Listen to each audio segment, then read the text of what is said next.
Bienvenue sur le plateau de Parole d'élus. Nous recevons aujourd'hui le député de la 2e circonscription, député Rassemblement National, qui est également vice-président de son groupe à l'Assemblée nationale, justement, et porte-parole de son parti, Gaëtan Dussosset. Bonjour. Bonjour. Merci d'avoir accepté notre invitation. Beaucoup d'éléments d'actualité aujourd'hui. On va démarrer par la plus chaude, c'est la nouvelle mobilisation agricole. Qu'est-ce que le RN et vous pensez de ce nouveau coup de chaud? On va rappeler donc on est en pleine négociation sur le Mercosur, que la France est un petit peu isolée. La position du RN n'a pas changé? Oui, tout à fait. On a toujours été très opposés et hostiles à la multiplication des accords de libre-échange, puisqu'il se trouve qu'avec l'Union européenne, mais aussi avec Emmanuel Macron, on a atteint tous les records en termes d'importation de produits agricoles et de produits qui, on le sait, ne respectent pas ni nos normes sociales, sanitaires et environnementales, et donc viennent imposer une concurrence déloyale absolument insupportable pour nos agriculteurs. Donc on ne doit pas signer en aucune circonstance? Il ne faut pas signer. La France n'est plus toute seule sur ce sujet. Il y a un certain nombre de pays européens qui ont exprimé aussi des réserves et des critiques assez lourdes contre ce nouvel accord de libre-échange. Je pense aux Pays-Bas, je pense à l'Autriche ou encore à l'Irlande. Oui, mais les poids lourds ne sont pas avec nous, l'Allemagne, l'Espagne. Pour le moment, il faut évidemment réussir à les convaincre, et c'est d'ailleurs là où on peut se poser la question de ce qu'a réussi à faire, ou de ce qu'a peut-être même tout simplement fait le président de la République, Emmanuel Macron. Emmanuel Macron, depuis 2019, ne cesse de répéter qu'il est opposé à cet accord de libre-échange. Là, aujourd'hui, la Commission européenne d'Ursula von der Leyen parle d'accélérer la ratification de ce traité. Qu'a fait le président de la République? C'est toute la question qu'on se pose et auquel on essaiera d'apporter des réponses, notamment auprès de nos agriculteurs ce soir à Saint-Dié. Ah, vous y serez, il y aura 3 manifestations à la préfecture d'Épinal et aux sous-préfectures de Saint-Dié et Neufchâteau. L'actualité de votre parti a été marquée bien évidemment par les réquisitions très lourdes du parquet de Paris dans ce qu'on appelle le procès des assistants parlementaires du FN, puisque c'était le FN à l'époque. 5 ans de prison, dont 2 fermes, et 5 ans d'inéligibilité à l'encontre de Marine Le Pen. Le jugement, on va le rappeler, est attendu en début d'année. Ce ne sont que des réquisitions. Alors votre parti a parlé d'un procès politique. Qu'est-ce qu'il en est aujourd'hui? On a envie de dire que vous avez longtemps quand même prôné l'état de droit, l'exemplarité des sanctions. Comment expliquer cette position un petit peu ambiguë? Encore une fois, c'est un procureur qui s'est exprimé. Pour l'instant, le jugement n'est pas tombé. Vous avez eu raison de rappeler, Jean-François Verrier, qu'aujourd'hui, il ne s'agit que de réquisitions. Les réquisitions ne valent pas culpabilité ou condamnation, ce n'est pas encore une décision de justice, et quand bien même il y aurait une décision de justice, vous savez qu'il existe la possibilité, c'est un fondement de notre démocratie et de notre fonctionnement, qui permet évidemment d'avoir un certain nombre de recours qui doit être étudié par les juges pour juger ou non de la culpabilité de la personne. Nous, évidemment, aux côtés de Marine Le Pen, on plaide notre innocence et on défend notre innocence. C'est un dossier qui dure maintenant depuis 10 ans. Beaucoup de ceux qui nous écoutent ce soir se souviennent. Ça fait 10 ans que ça a été à l'initiative de 2 socialistes, un Allemand, le ministre Martin Schulz de l'époque, une ancienne ministre socialiste française en la personne de Christiane Taubira, et qui repose finalement sur une seule chose, c'est un désaccord d'appréciation d'administratif du rôle d'un collaborateur parlementaire. Nous considérons, et c'est la position de Marine Le Pen qu'elle a défendue pendant ces semaines d'audience, nous considérons que les collaborateurs parlementaires sont là pour assister les députés européens dans leur mission politique. Mais ils ne sont en rien des fonctionnaires du Parlement européen devant travailler pour le Parlement européen. Ils ont un rôle qui est évidemment politique, un rôle qui est militant, puisque vous le savez, les députés du Rassemblement national au Parlement européen sont des élus d'opposition, qui sont là pour incarner une vigie citoyenne, qui sont là pour dénoncer ce qui ne fonctionne pas justement dans cette Union européenne. Et c'est pour cette raison que nous sommes attaqués avec autant de violence aujourd'hui. Alors on comprend bien cette position. Nous n'étions pas à l'audience, ni vous ni moi. D'après ce qu'on entend quand même, c'est assez accablant pour les pratiques. On parle de 4,5 millions d'euros de fonds publics détournés. On va rappeler que d'autres partis sont concernés également. Attention sur les accusations, parce que, au contraire, ce qui a été dit, y compris par les personnes qui mènent les accusations, c'est que dans ce dossier, il n'y a pas d'enrichissement personnel, c'est-à-dire que ni Marine Le Pen ni le Rassemblement national n'ont touché un seul centime du Parlement européen.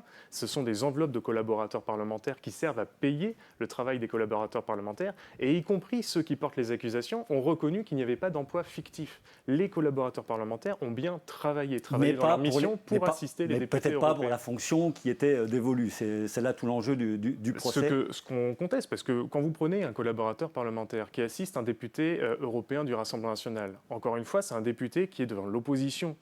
Parfois, nous, on revendique. On n'est pas là pour déposer 2000 amendements pour essayer de changer une virgule ou un mot près au sein d'un rapport sur lequel on n'est absolument pas en accord au sein du Parlement européen. Et on est peut-être davantage là pour aller justement essayer de sortir ce qui, dans l'action de l'Union européenne, est profondément scandaleux et de le faire connaître aux Français en multipliant les déplacements de terrain, en allant à la rencontre des électeurs et des Français. C'est tout le travail qu'ont fait nos parlementaires avec leurs collaborateurs. Alors pour en finir sur ce dossier, vous avez parlé donc de procès politique, en tous les cas vos instances dirigeantes. En même temps, on se souvient que le RN avait signé cette loi qui renforçait effectivement cette affaire-là. C'est-à-dire qu'en 2016, on a décidé qu'il y aurait cette peine d'inéligibilité automatique. Ce qui ne l'est pas, par contre, c'est l'exécution immédiate. C'est là tout l'enjeu du jugement finalement en janvier. Soit Marine Le Pen est condamnée, mais sans exécution immédiate, et elle pourra se présenter en 2027. Soit effectivement elle est condamnée, ou elle sera peut-être pas condamnée. On peut préjuger de rien. Tout l'enjeu est là en fait. C'est sur cette exécution provisoire qui n'est pas automatique, qui est à la discrétion des magistrats. Tout à fait. Et vous avez vraiment mis le doigt sur justement la question qui pose problème et qui fait débat. À un tel point que même ce sujet a été finalement, on a reçu le soutien de personnes qui sont nos plus grands adversaires. Gérald Darmanin notamment. Gérald Darmanin de la majorité d'Emmanuel Macron, Jean-Luc Mélenchon de la France Insoumise, qu'on ne peut pas accuser de complaisance à l'égard ni de Marine Le Pen ni du Rassemblement national. Mais voyez-vous, le problème de cette exécution immédiate, c'est qu'en réalité, elle est irréversible, elle est irréparable. Lorsque vous avez quelqu'un qui est condamné à payer une amende, il va payer son amende avec exécution immédiate, il va faire l'intégralité de ses recours. À la fin de ses recours, si finalement il est jugé innocent, on lui rembourse l'amende qui a été payée. Mais là, il s'agit d'une illégibilité. C'est-à-dire qu'en fait, on va empêcher quelqu'un de se présenter à une élection, on va empêcher 11 millions d'électeurs français de pouvoir librement choisir son candidat, de choisir la personne à qui ils voudront accorder leur confiance. Et comment on va réparer ça si finalement, au bout des recours, on se rend compte qu'en effet, on était innocent? Bon, il se trouve que vous avez un plan B comme Bardella, de fait, même si effectivement ça n'empêchera pas éventuellement l'effacement de la possibilité de la candidature de Marine Le Pen. Encore une fois, nous, on ne se projette pas là-dedans, parce que, comme Jordan Bardella l'a répété d'ailleurs à plusieurs reprises, aujourd'hui, notre mouvement, il a un genou à terre. On nous a porté un coup qui est dur, avec une accusation qui pourrait créer un précédent d'ailleurs dans l'histoire politique et l'histoire démocratique de notre pays. C'est une décision qui choque beaucoup de Français. Et donc, nous, on ne pense pas que la justice créera ce précédent. On pense qu'elle a encore la possibilité de faire son travail, de rendre justice. En toute indépendance et sans pression, parce que vous imaginez quand même les magistrats, la pression qu'ils subissent de fait aujourd'hui. Oui. Avec voilà. Tout à fait. Mais vous savez, quand on parlait par exemple de l'exécution immédiate, celle-ci, normalement, elle est motivée sur deux principes. C'est ou le risque de récidive, en l'occurrence, ça ne concerne pas le Rassemblement national ni Marine Le Pen, ou le risque de trouble à l'ordre public. Mais est-ce que vous ne pensez pas qu'aujourd'hui, le trouble à l'ordre public, c'est davantage ce réquisitoire qui est fait à l'encontre de la seule et unique candidate de l'alternance, plutôt que l'attitude de Marine Le Pen durant l'audience de ces procès? Donc il y avait véritablement un problème de démocratie. On a lancé une pétition justement qui s'adresse à l'intégralité, pas uniquement de notre soutien, y compris de tous ceux qui sont affectés et touchés par cette situation. Et je les invite à se rendre sur le site du Rassemblement national, rassemblementnational.fr, pour signer cette pétition. Déjà 200 000 Français qui nous ont rejoints dans ce combat. Allez, on enchaîne sur l'élection de Donald Trump. On a peu entendu finalement le RN, en tous les cas des commentaires mesurés. Qu'est-ce que le député du Saucet, qui est en face de moi, pense de cette réélection de Donald Trump 4 ans après? Écoutez, je vous avoue qu'on a déjà pas mal de boulot. Alors s'il fallait qu'en plus de ça, je me rajoute l'actualité américaine, ça va faire elle va nous arriver dessus. Elle va nous tomber dessus quand même. Il y aura des impacts énormes. Je vous dis ça avec un peu d'humour. En réalité, en fait, si vous voulez que ce soit Donald Trump ou Kamala Harris, ça ne va pas changer grand-chose.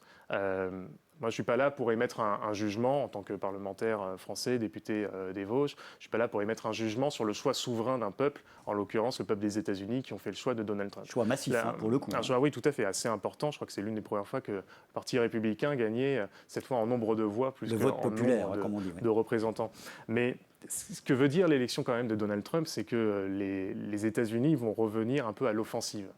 Les États-Unis, on le sait, Donald Trump, lorsqu'il a été notamment président entre 2016 et 2020, a été très offensif, notamment sur le plan économique et sur les échanges économiques. Et donc toute la question qui m'intéresse, moi, en tant que parlementaire français, c'est de savoir quelle est la place de la France et quelle place on peut trouver aussi avec l'Europe pour finalement défendre nos intérêts dans ce concert économique mondial. À partir du moment où vous avez la Chine qui est très offensive, les États-Unis qui vont revenir à l'offensive, comment on fait, nous, pour nous défendre et avoir encore finalement notre place autour de cette table. Ça sera un des enjeux majeurs. Question sociétale, là, qui pourra peut-être prêter à sourire. Vous êtes fan de métal, le Hellfest n'a pas de secret pour vous. Ce qui a beaucoup fait parler du côté du métal, c'est la prestation de Gojira, un des groupes phares de métal en France, lors de la cérémonie d'ouverture des Jeux Olympiques.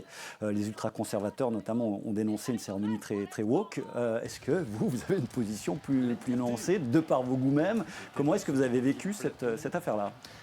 Alors, en quelques mots. Personnellement, évidemment, la prestation de Gojira, j'ai adoré, mais c'est un de mes groupes d'enfants, je les ai déjà vus à 3 reprises, et évidemment, les voir à l'honneur dans un événement international comme celui-là, ça fait beaucoup de bien pour les fans de métal dont je fais partie. Maintenant, est-ce qu'il avait sa place sur la cérémonie en quelques mots? Mais bien sûr, parce que le métal français est très créatif et très reconnu à l'international. Il y a beaucoup même de sous-genres du métal, sans vouloir trop rentrer dans l'expertise, qui sont venus depuis notre terre hexagonale. Donc pour nous, c'est évidemment une grande fierté. Maintenant, cette cérémonie d'ouverture, de manière générale, 99,9% des Français l'ont adoré et ont été très fiers de l'image qu'on a donnée du pays, de cette cérémonie à travers toute la capitale. On avait du patriotisme, on avait de la modernité, on avait de l'histoire aussi avec la France d'hier et d'aujourd'hui. Donc c'était évidemment un moment qui était très bienvenu pour le coup. Allez, on va parler quand même évidemment de la situation française purement politicienne. Avec ce budget, finalement, les discussions à l'Assemblée nationale, comme c'était peut-être prévisible, n'auront servi à rien, puisque le texte aujourd'hui est devant le Sénat et repris, c'est le texte original qui est devant le Sénat.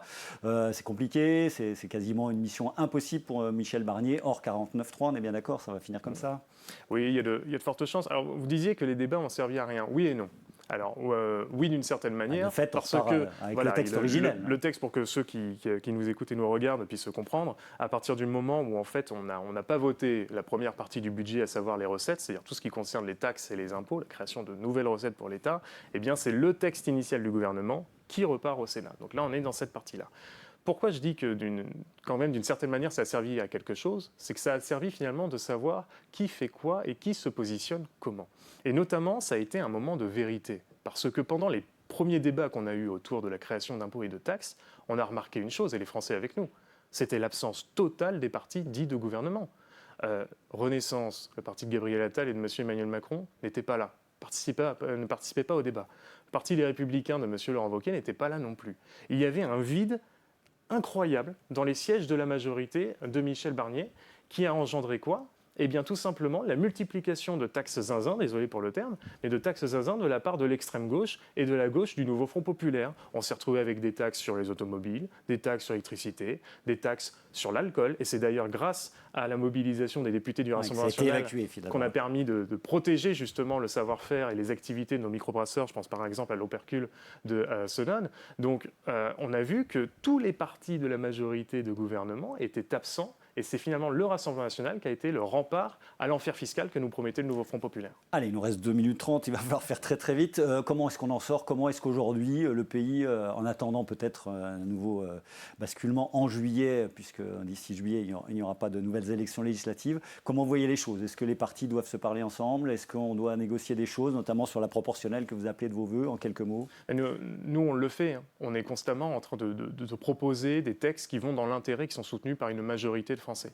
L'exemple dernier, c'était celui du 31 octobre, où pendant notre niche parlementaire, on avait inscrit à l'ordre du jour l'abrogation de la réforme des retraites. Cette abrogation, elle est soutenue par 66% des Français, elle est soutenue même par 55% des députés actuellement élus, et il se trouve que pour des raisons politiciennes et pour des raisons de sectarisme, la gauche et l'extrême gauche ont refusé de la voter avec nous. Donc vous voyez, en fait, il y a un peu ceux qui parlent de travailler dans l'intérêt des Français, et il y a ceux qui le font. Nous, on le fait. Quand M. Barnier nous dit « je vais baisser le coût du travail », même s'il ne nous le propose pas vraiment dans le budget, mais quand il nous dit « je vais baisser le coût du travail pour relancer la croissance », on soutient les mesures. Quand M. Retailleau nous dit « j'aimerais qu'on remette la double peine, j'aimerais qu'on réfléchisse au rétablissement des peines planchées », on le soutient. Quand le nouveau Front populaire, y compris la France insoumise, demain, va proposer à son tour l'abrogation de la réforme des retraites, eh bien on sera à leur côté pour les voter parce qu'il y a une seule chose qui nous motive, c'est l'intérêt de la France et des Français avant tout.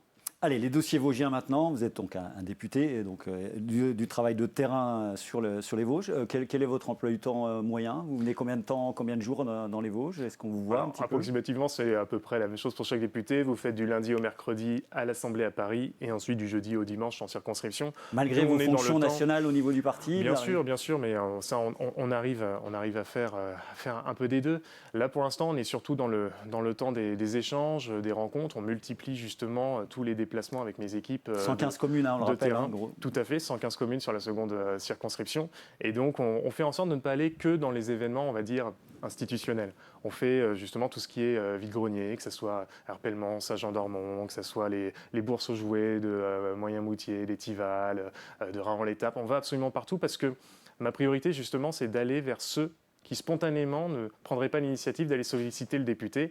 On est là pour s'occuper de tout le monde. Il y a beaucoup de gens qui ont de l'espoir justement en notre mouvement et en le Rassemblement national. Et donc je veux aussi leur porter à la fois une oreille attentive et Allez, un mot sur les deux dossiers du moment. Weissrock, on a vu que l'entreprise Weissrock qui est sur votre territoire a été placée en redressement judiciaire, inquiétude. Et évidemment, en quoi le député peut-il intervenir et comment est-ce que vous avez été sollicité? Comment est-ce que vous intervenez au quotidien? Alors, on a été sollicité d'abord et avant tout par les ouvriers de Weissrock. Et donc on a organisé une rencontre à la fois avec la direction, et je les remercie encore d'avoir permis ce temps d'échange entre nous. Vous savez, Weissrock, c'est un des fleurons locaux de notre circonscription. Il y a un savoir-faire qui est unique, et qui sont les seuls à savoir-faire pour le coup, l'image, là, dans les Vosges comme en France entière, avec une concurrence d'ailleurs qui ont outre-Rhin côté Allemagne et Autriche. Vous savez, il y a d'abord un premier problème, c'est le fait que l'État aujourd'hui n'est pas au chevet de nos entreprises et de ceux qui créent la richesse. L'État, par exemple, n'agit pas pour baisser les factures énergétiques, baisser les factures d'électricité qui aujourd'hui saignent les trésoreries d'énormément de très petites entreprises et des petites et moyennes entreprises. L'État, il n'est pas là non plus pour essayer de permettre de stopper l'ivresse normative, la multiplication des réglementations qui obligent ensuite les entreprises à mettre en place une certaine forme de décroissance qui n'ont plus les moyens de pouvoir suivre. Il y a un problème de commande aussi. Il faut que la commande... Mais la commande, vous prenez par exemple sur l'entreprise Weissrock, on en parlait avec Laurent Morlot, mais aussi avec la direction et les ouvriers, la commande, elle existe. Mais encore faut-il avoir la possibilité d'investir, avoir la trésorerie suffisante pour pouvoir investir dans des nouveaux projets et pour pouvoir finalement répondre à l'intégralité de ces commandes. Et puis il faut poser la question aussi du suivi des paiements. Parce qu'il y a aujourd'hui aussi certaines collectivités qui parfois ont des retards des paiements qui pénalisent ensuite la trésorerie de nos entreprises. Donc ce que je regrette avant tout, c'est qu'on ait un État qui finalement ne permet pas de créer un environnement qui soit stable, serein et d'avenir pour nos entreprises locales. Beaucoup d'inquiétudes sur le monde économique. On s'aperçoit quand même que pour l'instant, on arrive à passer un petit peu entre les gouttes. Toute dernière question sur la BAC à Saint-Dié. On vous est très attaché, évidemment, comme votre parti, sur l'aspect sécuritaire de notre société. Le retour de la BAC à Saint-Dié avait été annoncé et plus long que prévu par votre prédécesseur David Valence, qui s'est beaucoup investi là-dessus. Où on en est où? Est-ce que la BAC va revenir à Saint-Dié? Alors, je vous rappelle pour l'historique, c'est grâce à la mobilisation de Geoffrey Mouret, conseiller municipal de l'opposition à Saint-Dié-des-Vosges, qui a été le premier à mettre justement le sujet de la BAC et de la suppression de la BAC à Saint-Dié dans le cadre d'une motion, et qui a donc évidemment ensuite interpellé l'intégralité des responsables politiques. Nous, on surveille ça, on est en contact régulier avec le nouveau maire de Saint-Dié-des-Vosges, en la personne de Bruno Toussaint, et donc on va relancer, si ça tarde de trop, parce qu'il y a des temps de formation, on le comprend, mais si ça tarde de trop, on relance dès début d'année prochaine le ministre de l'Intérieur pour permettre la réouverture de la BAC. Les prochains scrutins, alors ce sera peut-être législatif, mais en tous les cas, on parle beaucoup des municipales en 2026. Est-ce que Gaëtan Dussaucet sera candidat, tête de liste ou pas, en 2026 en DODECI? Je vous confesse que je suis déjà bien occupé par mon mandat parlementaire. C'est d'ailleurs la raison pour laquelle que j'ai démissionné aussi de tous mes autres conseiller mandats régional Île-de-France et député européen. Pour m'y consacrer à plein temps. Donc je vous donnerai évidemment ma décision dans les mois et les années à venir. On n'y sommes pas tout de suite. Sachant qu'on va pouvoir peut-être redevenir député maire. Vous avez suivi ça de près. Oui, donc, je ne sais pas si c'est une bonne chose, parce que pour le coup, je pense qu'on a surtout besoin d'avoir des élus qui soient impliqués dans leur mandat et qui soient accessibles et disponibles. Moi, ce que je sais, c'est qu'aujourd'hui, le Rassemblement national explose les records en termes d'adhésion. Il y a de plus en plus de personnes qui nous rejoignent. Et donc, je les invite évidemment, pas seulement à prendre leur carte, mais aussi à s'engager politiquement dans des élections. Et donc, je sais qu'on pourra compter sur de nombreux talents pour mener des listes un peu partout dans les Vosges et particulièrement dans la deuxième circonscription. Le député de la deuxième circonscription, Gaëtan Dussaucet, député Rassemblement national, était notre invité. Merci d'avoir accepté notre invitation. On se retrouve très bientôt, lundi prochain, pour ce qui nous concerne, pour un nouveau Parole d'élu. Très bonne semaine à toutes et à tous.